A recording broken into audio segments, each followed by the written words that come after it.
Once upon a time in the quiet, unassuming town of Uzoro, a man wandered the streets, a familiar yet unsettling sight, dressed in rags, speaking to himself and eating from rubbish bins. Everyone knew him as the town's harmless madman. For over a decade, he was a fixture, a sad part of the landscape that people mostly ignored. But behind this carefully crafted facade of insanity, a monster was hiding in plain sight. By day, he was a phantom, invisible to the community. By night, he transformed.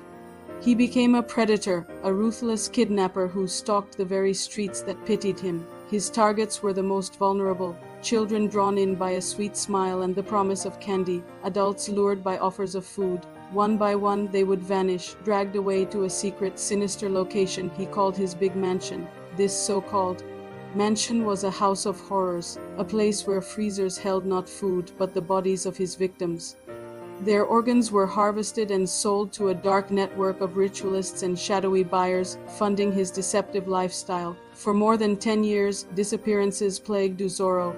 Families were torn apart, left with nothing but gaping holes where their loved ones used to be. The community lived in a state of quiet fear, but no one ever suspected the madman. How could they? He seemed too broken, too chaotic, too utterly incapable of such calculated evil.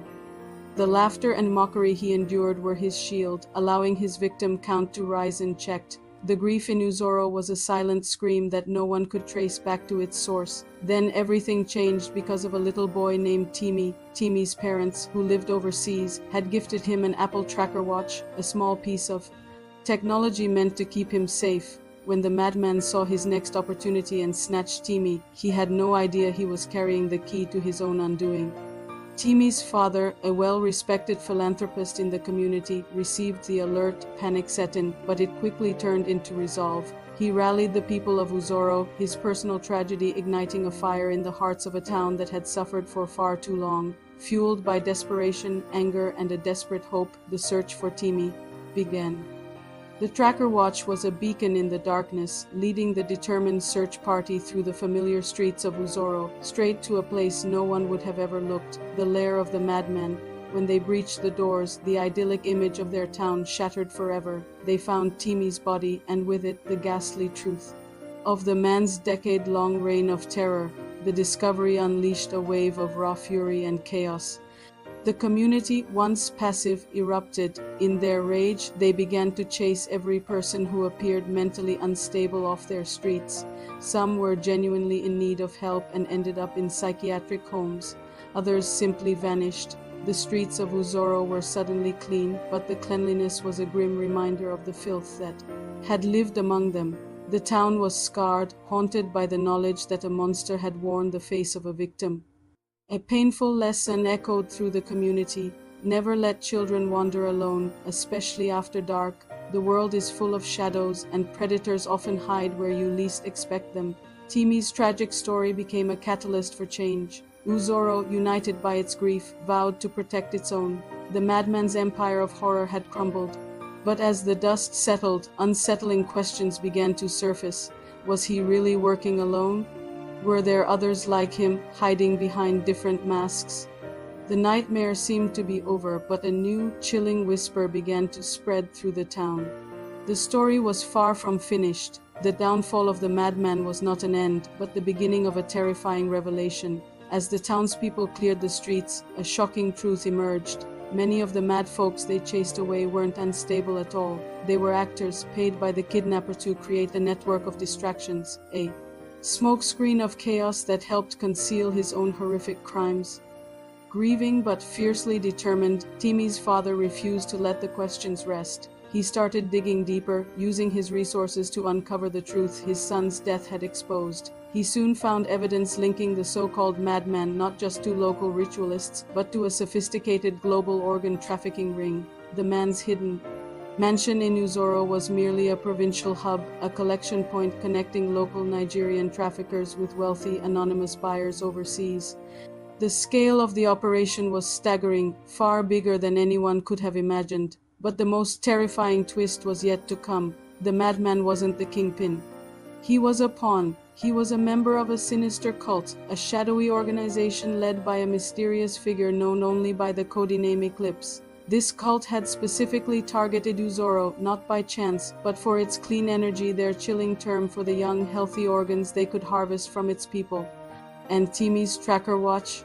It wasn't a lucky break, it was a setup. Eclipse had orchestrated the whole thing, planting the tracker to ensure the madman would be caught. But why? It was a ruthless corporate takeover. Eclipse wanted their competitor removed so they could seize complete control of Uzoro's lucrative, horrifying trade. They had their eyes on the town's resources, and they would eliminate anyone who stood in their way. Just as the people of Uzoro were reeling from this new horror, a terrifying warning arrived. The cult's next target was the local children's hospital. The message was clear. Eclipse planned to harvest Uzoro's future, but Timi's father, now a reluctant leader forged in tragedy, refused to let his town fall. He rallied the community. Once more, this time they weren't just searching. They were preparing for war. Armed with machetes, makeshift weapons, and a burning fury, they formed a protective ring around the hospital, ready to defend their children to the last breath. The cult, arrogant and undeterred, struck anyway. They didn't hit the hospital directly but kidnapped a nurse, leaving a chilling message behind: Eclipse will not be denied. But Timi's father had anticipated their move. While the town guarded the hospital, he had been planning a counterattack. Using information he had secretly gathered, he led a small, determined group of Uzoro's bravest on a night raid, straight to Eclipse's hidden headquarters. What they found inside was a scene from a nightmare: cages holding future victims, medical supplies, and bags filled with harvested organs. And in the center of it all, they found Eclipse's manifesto, detailing their chilling vision for Uzoro and other towns like it. The raid was brutal and swift. The cult was shattered, its leaders either captured, killed, or scattered to the winds. For a moment, Uzoro could finally breathe. They had faced the heart of the darkness and won. But even in their victory, the scars remained deeper than ever. And with the fall of Eclipse, new whispers started to circulate. The manifesto hinted at a larger structure, a higher authority. Was Eclipse just another pawn in an even bigger, more terrifying game? Who was pulling the strings? Uzoro had survived, but its people were left to wonder, what is the real story, and is the nightmare truly over? Thank you for watching. If this story captivated you, make sure to like, subscribe, and hit the notification bell so you don't miss what happens next.